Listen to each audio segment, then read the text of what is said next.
नमस्कार, आप देख रहे हैं N24 न्यूज गुजरात। सूरत शहर में जुआ खेलते 6 इस्मों को गिरफ्तार करके जुए का गणनीय केस खोज निकालती Saroli police station surveillance team. Police commissioner Shri Anupam Singh Gahlot saheb तथा खास पुलिस कमिश्नर श्री सेक्टर 1 तथा नायब पुलिस कमिश्नर श्री जोन 1 तथा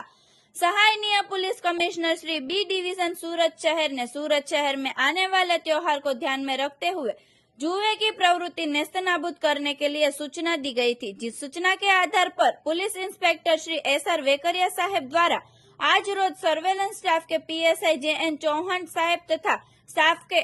साथ पुलिस स्टेशन विस्तार में प्रोही तथा जुए के केस खोज निकालने के लिए पेट्रोलिंग में थे। उस दौरान एएसआई रमेश भाई हरिभाई तथा हेड कांस्टेबल अरविंद भाई लालजी भाई तथा मनीष भाई नानू भाई तथा प्रकाश कुमार प्रेमजी भाई को मिली संयुक्त बातमी के आधार पर फ्लैट नंबर 1201 ओम रेजेंसी सनिया हेमज फ्लैट में से 6 इस्मों को गिरफ्तार करके उनके पास से नकद रुपए 32,850 तथा नार के नकद रुपए 7,800 तथा दाव के नकद रुपए 30,000 मिलाकर कुल 70,650, मोबाइल फोन नंग 4 जिसकी कीमत 77,000, 4 व्हील कार तथा 2 व्हील मोपेड नंग 4 जिसकी कीमत 5,45,000, कुल मुद्दामाल की कुल कीमत रुपए 6,92,650 की मत्ता का मुद्दामाल जब्त करके जुए का गणनीय केस खोजकर सहायनीय काम करती सारोली सर्वेलेंस टीम। देखते रहिए N24 न्यूज गुजरात, सिर्फ हम तक ही नहीं सब तक।